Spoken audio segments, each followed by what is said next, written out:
Have you ever pondered on the profound mysteries tucked within the pages of the book of Revelation, particularly the seven seals? These are not just mere symbols or ancient artifacts. They are the vivid brushstrokes of a divine canvas, a cryptic prophecy waiting to be deciphered. In the biblical universe, the seven seals hold a paramount position. They are the stepping stones to understanding the divine plan of judgment, a celestial blueprint of the future. Each seal represents a phase of judgment, a scene from the grand cosmic drama that unfolds as the world approaches its climax. The first five seals, in particular, weave a tale of conquest, war, famine, death, and martyrdom. Their symbolism is as rich as it is intriguing, a blend of earthly reality and heavenly vision. They're a testament to the intricate tapestry of biblical prophecy, a testament that intertwines human history with divine destiny. Dive into the unfathomable depths of these seals with us as we unravel the first five. The first seal reveals a rider on a white horse armed with a bow and a crown going forth to conquer. This image, taken directly from Revelation 6:2, initiates our journey into the realm of the seven seals. In the biblical context, the first seal symbolizes conquest. The image of the rider on the white horse with his bow and crown paints a vivid picture of a conqueror embarking on his mission. The white horse is a symbol of purity and righteousness, yet the rider's intent is conquest, a seemingly paradoxical combination. But is it really? The biblical interpretation of this image is multi-layered and profound. The rider is not just any conqueror, he is the personification of the Word of God going forth to conquer hearts and minds. The bow he carries is not a weapon of war, but a symbol of the power of the gospel, capable of piercing hearts and changing lives. The crown represents authority and sovereignty, symbolizing the divine right to rule. The opening of the first seal, therefore, introduces a period of spiritual conquest. It represents the spread of the gospel, the good news of salvation through faith in Jesus Christ. This is not a physical conflict, but a spiritual one. It's a battle for the soul. A war waged not with swords and spears, but with truth and love. Yet this seal also carries implications for the larger picture of biblical prophecy. It sets the stage for the unfolding of the remaining seals, each building on the events of the previous one. The rider on the white horse is the first mover in a divine drama, the opening act in a cosmic play that will culminate in the ultimate victory of good over evil. The first seal thus introduces us to a period of conquest, setting the stage for what is to follow. As we delve deeper into the mysteries of the seven seals, we'll see how each seal contributes to this grand narrative, revealing the divine plan in all its complexity and beauty. With the breaking of the second seal, we meet a rider on a red horse, given the power to take peace from the earth. This image, stark and haunting, introduces us to the symbolism of the second seal in the book of Revelation. The rider on the red horse carries a large sword, a symbol of power and destruction. As the seal breaks, it's as though the world's harmony shatters, echoing the disruptive entrance of this rider. The color of the horse, a deep, intense red, is often associated with bloodshed, danger, and chaos, fitting for a rider who has been given the authority to bring war. The second seal, then, ushers in an era of widespread conflict, a stark contrast to the conquest symbolized by the first seal. It's important to remember, however, that these seals are not simply announcing physical wars and violence. They also symbolize spiritual battles, the inner conflicts we all face, and the struggles that society grapples with as a whole.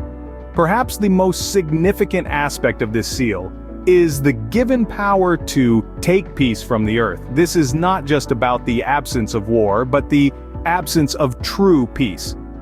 Peace of mind, peace in our hearts, peace in our communities. It suggests a world in turmoil, not just on the battlefield, but in the homes and hearts of its inhabitants. The second seal's representation of conflict and war is a stark reminder of the consequences of straying from the path of righteousness. It serves as a warning, highlighting the destructive power of conflict, both on a personal and a global scale. It's a call for introspection, for us to examine our actions, our motivations, our contributions to the world's discord or harmony.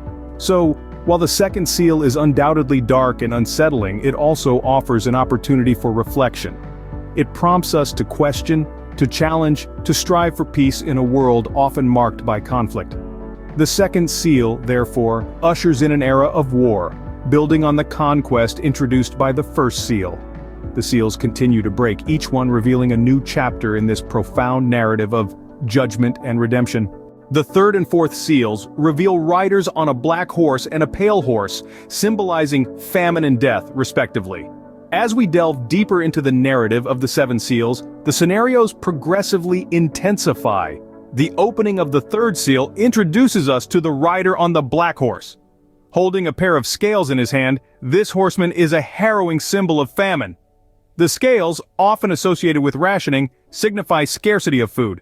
The book of Revelation speaks of a quart of wheat for a day's wages and 3 quarts of barley for a day's wages. This imagery paints a stark picture of a time when food will be so scarce, people will work all day just for a loaf of bread.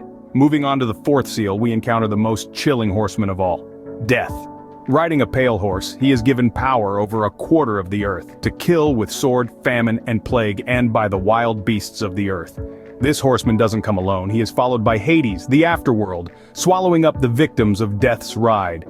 The pale horse and its rider represent the inevitable consequence of war and famine. Widespread death, the finality of life. These two seals, the third and fourth, are not just symbols of tragedy, but also reminders of our human frailty. They underscore the biblical truth that our lives on earth are temporary and that we should strive for the eternal. The third and fourth seals, famine and death, follow the first two seals, the conqueror and war, in a logical progression. War often leads to famine, which in turn results in death. These seals are not just individual occurrences, but are interconnected, each one setting the stage for the next. It's a domino effect of escalating consequences. The third and fourth seals bring about famine and death, escalating the scenario set by the previous seals. Breaking the fifth seal uncovers the souls of those who had been slain for the word of God. This profound phrase leads us into the fifth seal's intricate world, a realm that symbolizes martyrdom and persecution. In the grand tapestry of Revelation seals, the fifth one stands out, not for its depiction of physical calamities, but for the emotional and spiritual turmoil it represents. It's a stark reminder of the sacrifice made by many throughout history who bravely laid down their lives for their faith.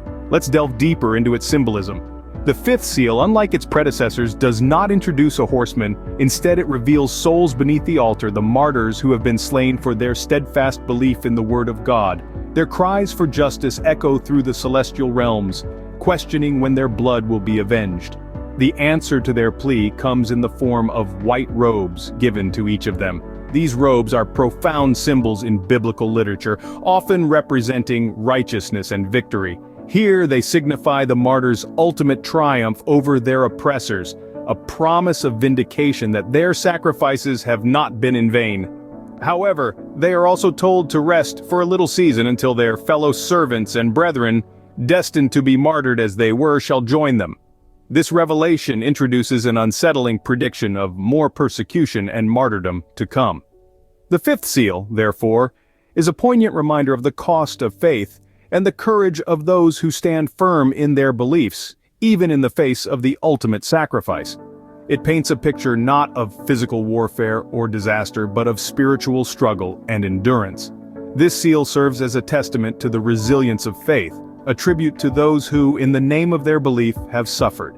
It's a testament to their unwavering courage, their undying hope, and their unshakable belief in the promise of divine justice. The fifth seal thus introduces a period of martyrdom, adding another layer to the unfolding narrative. It's a solemn reminder of the depth of human courage and faith, a tribute to those who have dared to believe, even when belief meant sacrifice. We have journeyed through the first 5 seals, each revealing a piece of the prophetic puzzle. Let's take a moment to recap our journey so far. The first seal introduced us to the conqueror, a figure symbolizing the conquests and victories that have shaped our history. The second seal, symbolizing war, reminded us of the conflicts and strife that continue to mar our world. The third and fourth seals, famine and death, represent the inevitable hardships and mortality we face in our human condition. Lastly, the fifth seal, martyrs, stands as a testament to those who have sacrificed themselves in pursuit of faith and truth. Each of these seals contributes to the overall prophecy, a stark reminder of the trials and tribulations foretold in the book of Revelation. They symbolize the various stages of humanity's journey, the challenges we face, and the sacrifices made. In the grand scheme of biblical prophecy, each seal serves as a forewarning, a prophetic piece in the divine puzzle of the end times. As we ponder on these revelations, we anticipate the unveiling of the remaining seals.